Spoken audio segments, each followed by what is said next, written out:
Maseret Kedushin, on va étudier Vedrat Hashem Daf Samech Bet.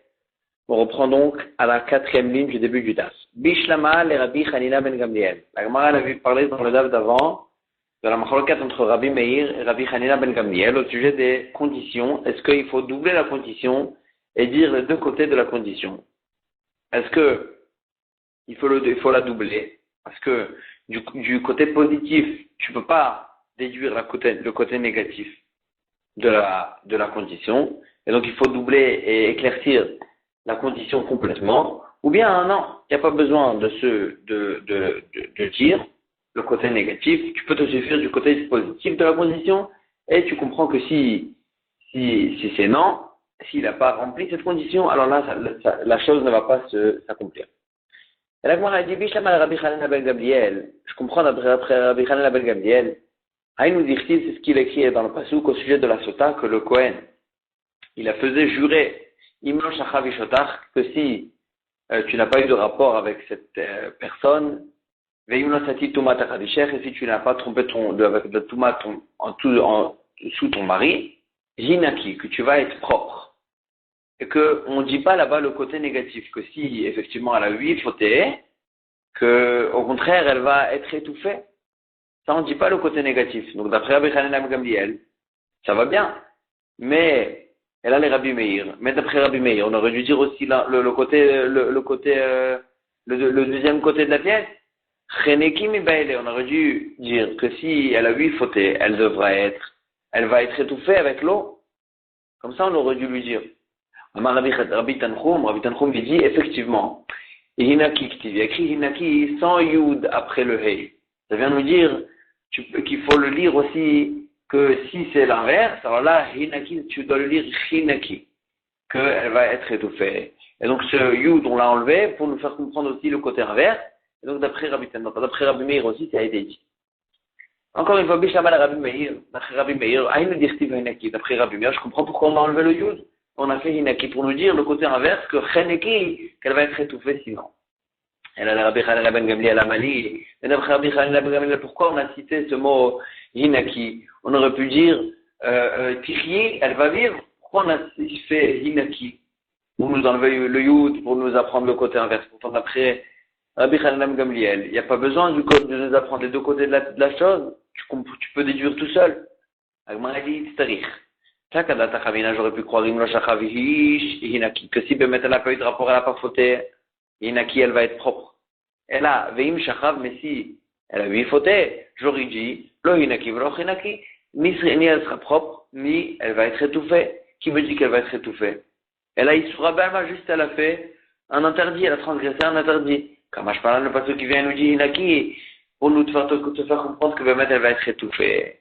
Que si elle a 8 fautés, tu diras pas Hinaki, tu diras Haneki.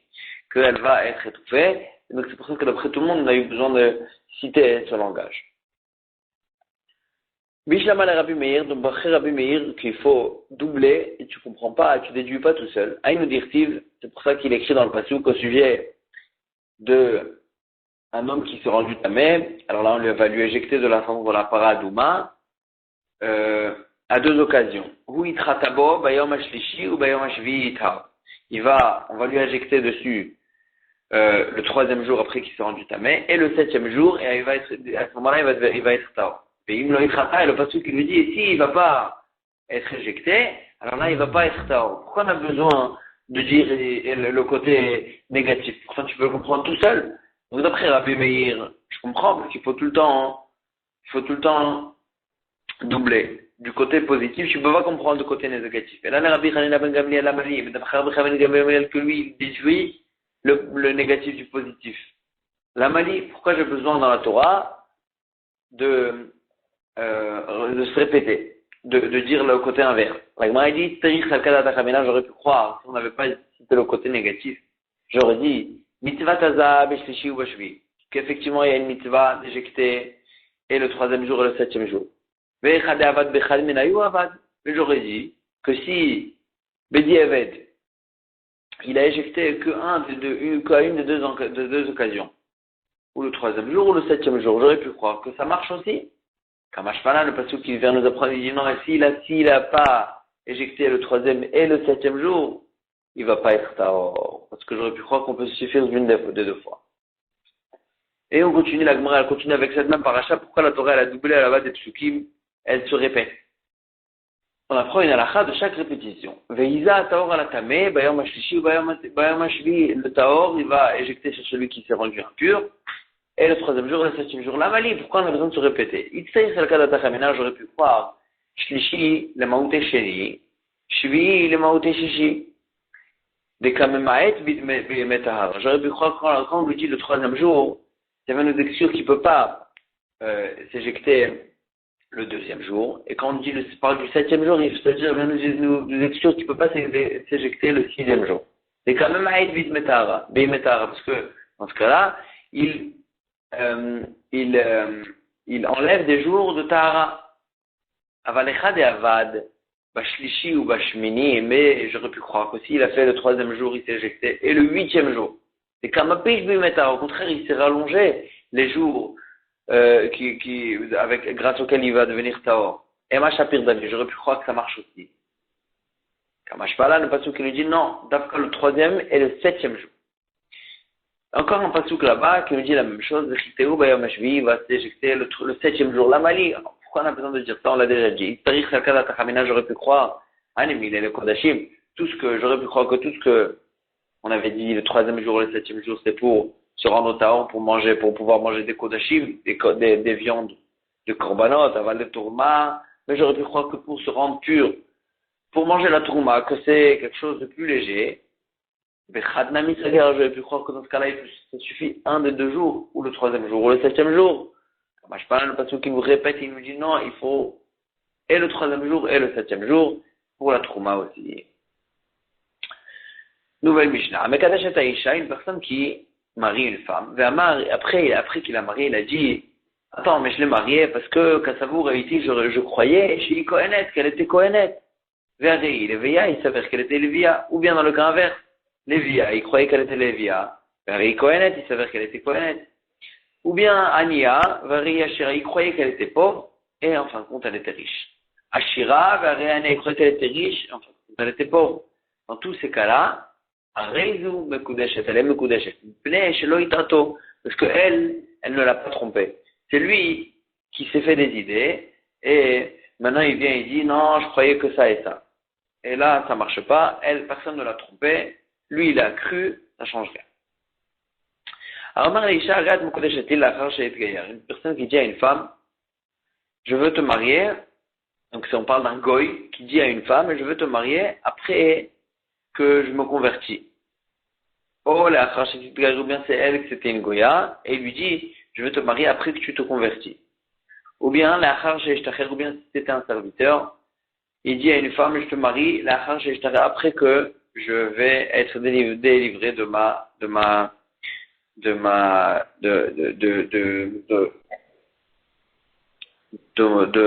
fait que je suis serviteur. Ou bien si c'est elle qui était une servante, il lui dit, après que tu seras délivré, je vais te marier. Ou bien, une personne qui marie une femme et lui dit, je te marie, après que ton mari va mourir. Ou bien si c'était la sœur de sa femme, ou bien si c'était la sœur de sa femme, ou bien même de son ex-femme, après qu'il a divorcé, et il lui dit, dès que ta sœur, elle va mourir, celle qui était mariée avec moi, là, je te marie à toi. Ou bien si elle lui dit, je te marie après que ton beau-frère qui est censé te faire riboum ou khalitza, il va te faire la khalitza. Dans tous ces cas-là, enamekudeshet. Pourquoi? Parce que maintenant, au moment de Kiddushin, il ne pouvait pas la marier. Parce que ou il était goy, ou elle c'était une goya, ou bien il était serviteur, ou bien elle c'était une servante, ou bien elle ne pouvait pas la marier parce que c'était la sœur de sa femme, ou bien tous ces cas qu'on a cités. Au moment des Kiddushin, il ne pouvait pas la marier, alors là il ne peut pas maintenant aussi la marier pour plus tard. Ça s'appelle, il ne peut pas la marier pour un moment qui n'est pas arrivé au monde encore. Pour un état qui n'est pas encore arrivé encore au monde. La même chose d'une personne qui dit à son ami, il a dit à son ami, si ta femme, elle va coucher d'une fille, je veux qu'elle soit mariée avec moi. Alors là, dans ce cas-là, il y a un coup d'échec, ça marche pas, les kiddushin ne marchent pas. Et cette parenthèse, on l'efface dans les mefarshim. La Gemara, elle va nous dire à peu près ce que cette parenthèse, elle nous dit.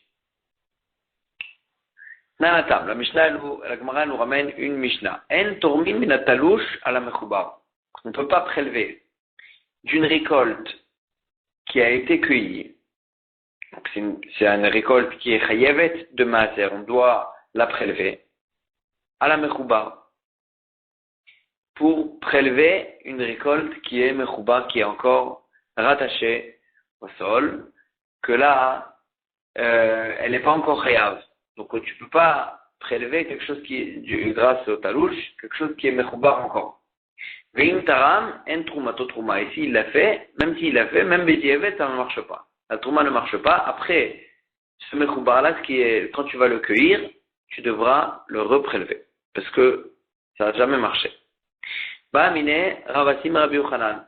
Ravassim, il a posé la question à Rabbi Yochanan, et là, ça revient sur le sujet de notre Mishnah dans laquelle on avait appris que d'avoir chez Obalam, un état qui n'est pas encore arrivé au monde, on peut rien faire avec.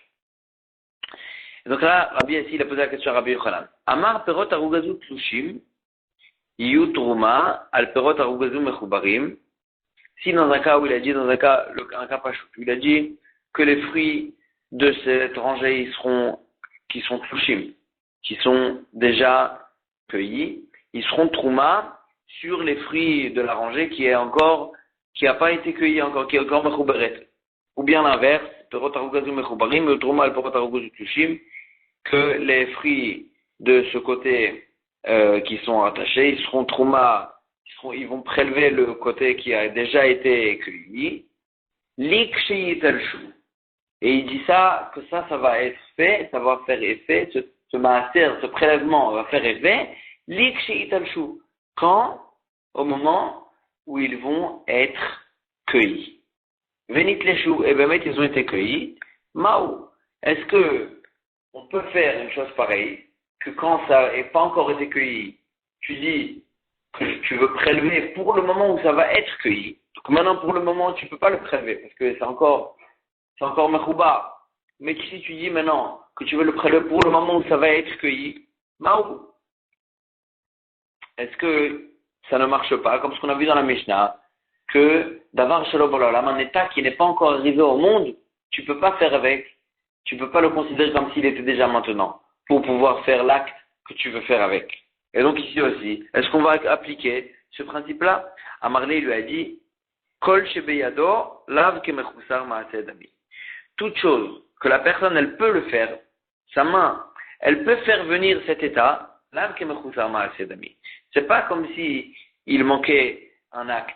C'est pas comme si l'état, il n'a pas encore été arrivé au monde. Et ici aussi, les fruits qui sont mechouba, je peux tout simplement le cueillir. Donc moi, j'ai la possibilité de les amener dans l'état dans lequel ils pourront faire le maaser. Et donc, puisque j'ai la possibilité dans le moment de le faire, alors là, c'est pas considéré comme s'il manquait quelque chose. Et donc, tu peux dès maintenant dire qu'ils vont être trouma quand ils vont être cueillis. Et on a objecté sur ce principe. Une personne de notre Mishnah, une personne qui dit à une femme, voilà, je te marie, la charge est gaillère, après que je vais me convertir, ou bien la charge est du guerrier, mais après que tu vas toi te convertir, la charge est ishtacher, après qu'on va être délivré, la charge est amoud ba'aler, ou bien s'il lui a dit, après que ton mari meurt, je te marie, la charge est amoud achoter, ou bien après que ta sœur qui était mariée avec lui, elle va mourir, que là elle sera permise à lui. Alors là, il veut la marier, ou bien la charge est la mère, ou bien après qu'il lui dit, après que ton beau-frère qui doit te faire oui, du fait qu'il est mort, l'autre frère sans enfant, alors là, il lui a dit, je te marie après que tu reçois la khalitza, ena mekudeshet. Elle ne sera pas mekudeshet. Bishla makulu, la Gemara dit, je comprends tous les cas, lav beyado. Il n'a pas la possibilité, le mari, le mekadesh, de ramener dans sa main, il n'a pas la possibilité de ramener cette femme dans l'état dans lequel il peut la marier. Et la guerre, avec beyado, mais de se convertir, ça il peut. Il a la possibilité de se convertir, ça dépend de lui. Et donc, pourquoi tu dis que ça marche pas? Agma dit guerre nami, lav beyado. Même le guerre, c'est pas, un goy, il n'a pas la possibilité, c'est pas dans sa possibilité de se convertir. Pourquoi? D'Amar Rabbi Chia Baraba Amar Rabbi Yochanan, Rabbi Chia Baraba, il a dit le nom de Rabbi Yochanan, guerre, sarir shlosha. Pour se convertir, il faut qu'il y ait 3 dayanim. Maïta Ama, pourquoi? Mishpat Ktive. Dans la paracha du guerre de se convertir, il y a écrit là-bas un mishpat. C'était un jugement. Pour un jugement, il faut 3 dayanim. Kedin, comme un din, il faut 3 dayanim. Et donc, une fois qu'il faut 3 dayanim, d'où tu sais qu'il va trouver ces 3 dayanim qui vont l'aider et qui vont le convertir. Et donc, c'est pas quelque chose qui dépend de lui. Et donc, ça s'appelle la marche au bala olam. Et donc, ça peut pas marcher. Matkifla Rabbi Abba avoir même mal. Et la meata.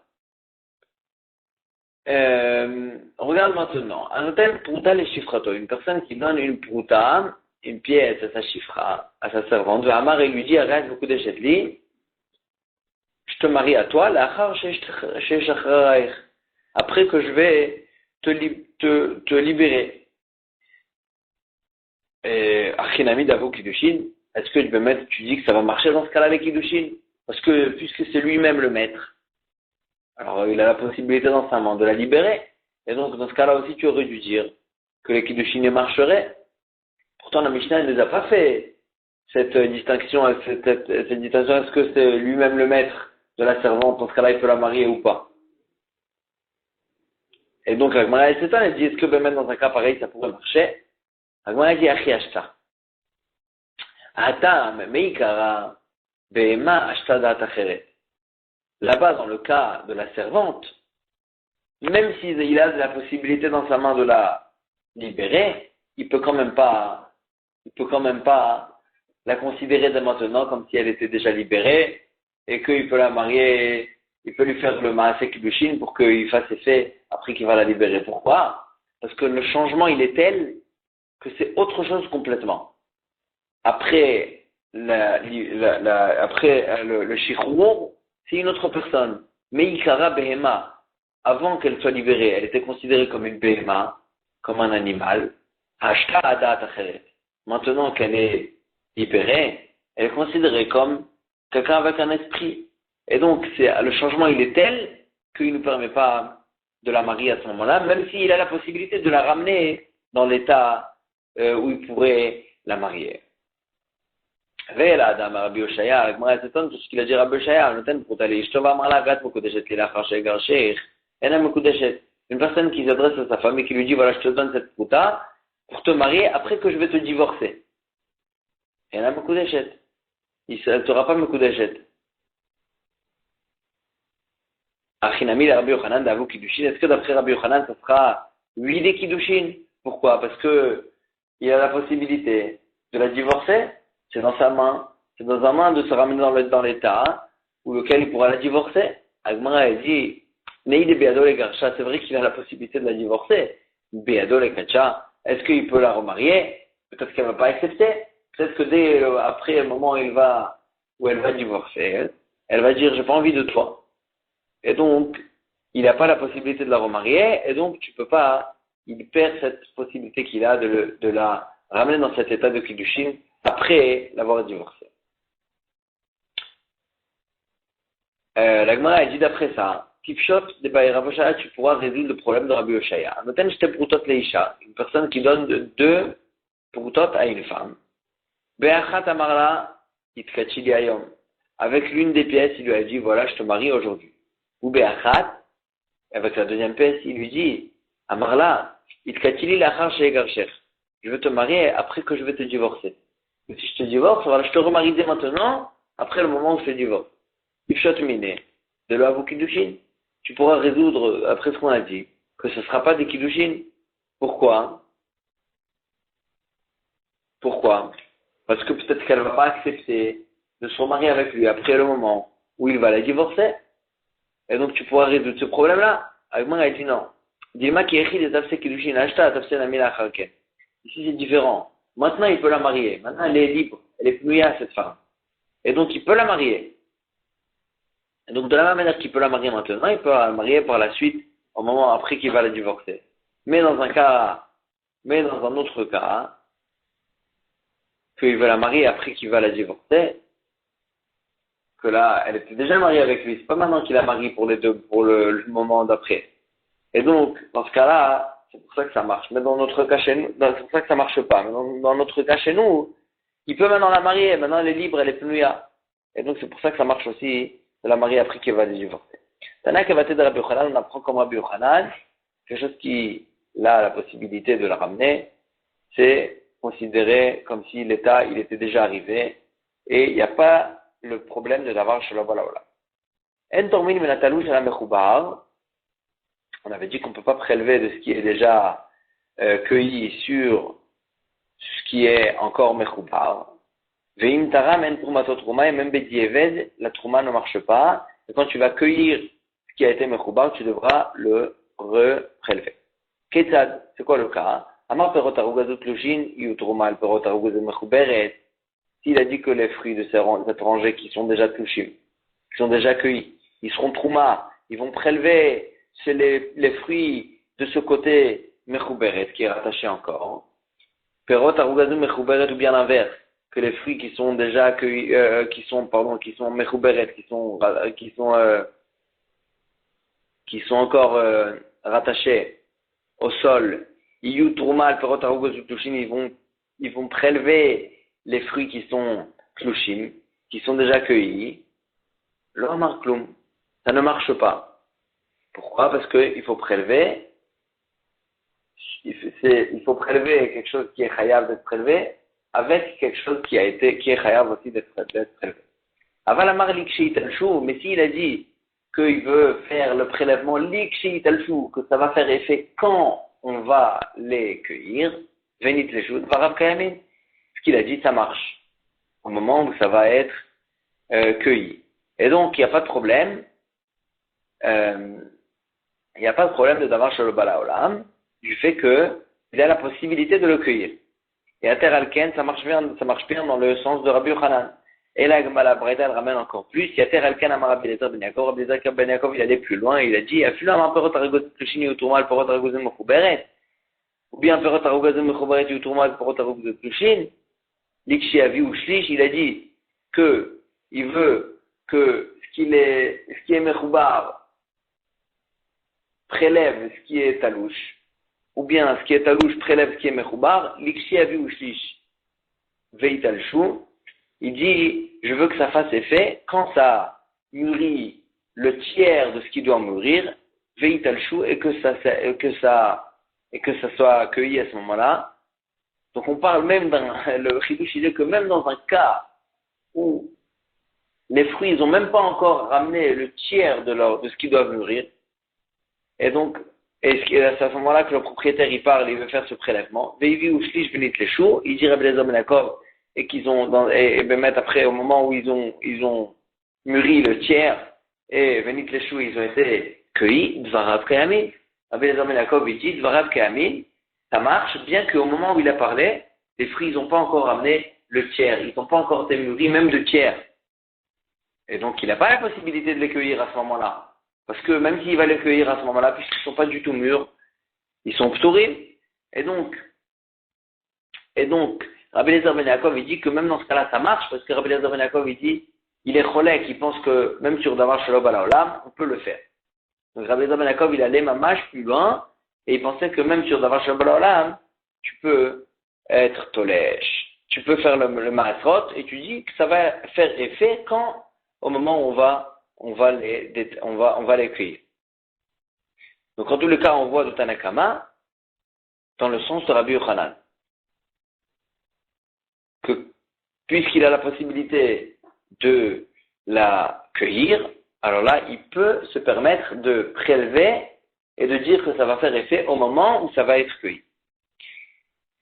Amaraba, et maintenant on va préciser des choses dans la vie de Rabbi Eliezer ben Yaakov, que vraiment il a été plus loin. Il a dit, Lo Amar Rabbi Eliezer ben Yaakov, qu'est-ce qu'il a dit Rabbi Eliezer ben Yaakov? Elle a béchachat. C'est que, on parle de quelque chose donc qui n'a pas mûri de tiers, mais au moins c'est shachat. Shachat, ça veut dire que c'est quand même assez grand ce qui a poussé pour pouvoir récolter et faire manger aux animaux. Aval be'agam, mais si c'était tellement petit ce qui a poussé, que c'était que des petits herbes, et mamache, on peut rien, mais on peut même pas manger aux animaux, on peut même pas donner à manger aux animaux, dans ce cas-là, l'eau. Mais Rabbi Eliezer ben Yaakov, il est d'accord que c'est quelque chose qui n'est vraiment pas encore dans ce monde, on ne peut pas faire effet de maaser dans ce cas-là. Rabbi Yosef Amar, Rabbi Yosef, il n'est pas d'accord, il dit afilou be'agam, même dans un cas où la récolte, elle est dans un matzav de agam, d'après Rabbi Eliezer ben Yaakov, il peut venir et il dit, je veux faire les maasrot au moment où il va mûrir le tiers et qu'on va les cueillir. Dans ce cas-là, Rabbi Eliezer ben Yaakov, il dit, même dans ce cas-là, que ça peut marcher, même quand le propriétaire, il parle, au moment où la récolte est dans un état de agam, vraiment, ça vient de pousser. Maïm Hashma de Agam Lishna de Boutlana. D'où je sais que agam, c'est un langage qui veut nous dire, qui a été employé pour nous dire Boutlana, qu'on parle d'une récolte qui est vraiment, il vient de jaillir de la terre. Elle vient de jaillir de la terre. Amar Rabbi Eliezer, Amar Kra, le pasuk qui nous dit, à la kof ke Egmon Rocho. Le pasuk qui nous dit, est-ce qu'il va se courber comme Egmon sa tête? Egmon, on voit que Agam, c'est quelque chose de courbé. Et donc, tu apprends ici que c'est une récolte qui est vraiment courbée vers le sol, qui, mamash, elle vient de pousser. Keman Azla, la Gemara, elle dit, Keman Azla de Tanya, comme qui va, la braïta suivante. Omar le Chavero, une personne qui dit à son ami, Im yalda ishtecha nekeva, mekudeshet, ici, ta femme, elle va accoucher d'une fille, mekudeshet li, je veux la marier, lo amar klum. Dans ce cas-là, cette braïta, elle nous dit, lo amar klum. Les kiddushin ne marchent pas. Vama Rabbi Chanina, et Rabbi Chanina, il nous a dit, lo shanou, tout ce qu'on a dit que ça marche pas, et là, chez Enishtom Huberet, qu'au moment où il parle, la femme, elle n'était pas encore enceinte. Avalishtom Huberet, mais si sa femme, elle était déjà enceinte, c'est à ce moment-là qu'il lui a dit cette phrase, Varav Kayamim, ce qu'il a dit, ça marche. Et les kiddushin, si après elle accouche d'une fille, les kiddushin marchent. Agma, elle s'étonne, elle dit Keman, Ikeraba, Kesheukar Ikerab Yosef, Papishelukar Ubara. C'est comme tu t'étonnes comme qui? C'est très simple. Ikeraba, d'après Rabba, que lui pensait que, même si la récolte, et que la récolte, il faut au moins qu'elle soit shachat, qu'elle pousse un peu pour que on dise qu'il peut parler le propriétaire et dire prélever et dire qu'il va prélever quand on va la cueillir. Donc, d'après ça, le parallèle dans le cas de la femme enceinte, Kesheukar ou Bara, c'est que dans un cas où on voit déjà qu'elle est enceinte, dans ce cas-là, le bonhomme, il peut parler et dire, si c'est une fille, je veux la marier. Ikir Rav Yosef, et d'après Rav Yosef qui dit que même Agam aussi, ça marche. Donc, Afal Pishul Bukarubara, si elle est enceinte, même si l'Oukarubara, même si ça se voit pas, les kiddushin peuvent marcher, parce que c'est le parallèle du cas de Agam, que c'est vraiment, ça vient de jaillir. Mais Ikadamre Amaraba, il y en avait qui disaient autrement cette Memra. Amaraba, lo Amarabi Eliezer ben Yaakov, elle a Beshachat, de Bekivsha.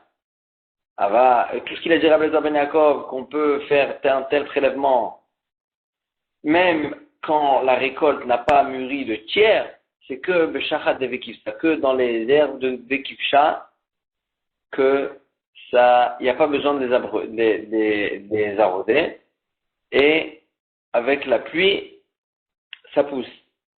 Dans ce cas-là, il dit Rabbi Eliezer ben Yaakov, il manque rien pour ça, tu n'as même pas besoin c'est sûr que ça va pousser, et donc, il n'y a pas de problème, tu peux prélever de cette façon-là. Aval beshachat et beshakia, mais dans le shachat, dans les herbes qui poussent que quand on les arrose, l'eau, ça marche pas, parce que peut-être qu'il va pas arroser, tu vas pas trouver d'eau, et donc c'est vraiment quelque chose, un état qui n'est pas encore arrivé dans ce monde, et donc dans ce cas-là, il est d'accord avec les Yaakov que ça marcherait pas de prélever de cette façon-là. Rabbi Yosef Amar, Rabbi Yosef, il n'est pas d'accord, il dit Afilou beshachat et beshakia, que même dans un shachat qui a besoin d'être arrosé pour pousser, quand même Rabbi Eliezer ben Yaakov, il pense que ça ne s'appelle pas d'avoir shalom balaolam, et la chose est là dans ce monde, et tu peux prélever et dire que ça va faire effet au moment où ça va mûrir de tiers et ça va être récolté. Keman Azla Adetania, comme qui va à la braïta suivante, Amar le Chavero, celui qui dit à son ami, Mialda Ishtecha Nekeva Mekudeshet Li, Lo Amar Klum. Que si, donc il a dit qu'elle va coucher chez une fille, alors là, elle sera Mekudeshet à moi, et la braïta lui dit que ça marche pas, c'est Kiddushin. Va Mar Abichanin, Mar Abichanin, elle a dit, Lo Shanu El Hashan Ishtom Meuberet. Tout ce qu'on a dit, c'est que si la femme, tout ce qu'on a dit que ça marchait pas, c'est que si la femme, elle n'était pas Meuberet, elle n'était pas enceinte. Ça va l'Ishtom Meuberet, ici, la femme, elle était enceinte, Meuberet. Ça va l'Ishtom Meuberet, Varav Kayamim. Les Kiddushin, il marche dans ce cas-là, c'est pas que c'est quelque chose qui n'est pas dans ce monde. C'est dans ce monde, c'est dans la fille en question, elle est dans le ventre de sa mère, et donc, on peut la marier à ce moment-là, et on peut dire qu'il va la marier au moment où au moment où elle va nourrir, au moment où elle va naître. Et donc, cette braïta, elle va comme qui? Kemal. Agmara, elle dit que chez Ukar ou Barav et Tivrakol. Cette braïta, elle peut aller et d'après Rav Yosef, et d'après Rabat, dans un cas où Ukar ou Barav, tout simplement, dans un cas où le maître, on voit déjà qu'elle est enceinte, dans ce cas-là, c'est un peu parallèle. Au cas où tout le monde est d'accord que ça marcherait dans un cas pareil. Et donc, d'après tout le monde, ce cas-là, il pourrait être validé, que dans ce cas-là, les Kiddushin pourront marcher, et d'après Rabat et d'après Rav Yosef, ça s'appelle pas d'avoir Shelo Bala Olam, du fait que Ukar ou Bara, de toute façon, on voit qu'elle est enceinte, et donc il n'y a pas de problème. On va s'arrêter ici pour aujourd'hui, Chazak Ouvra.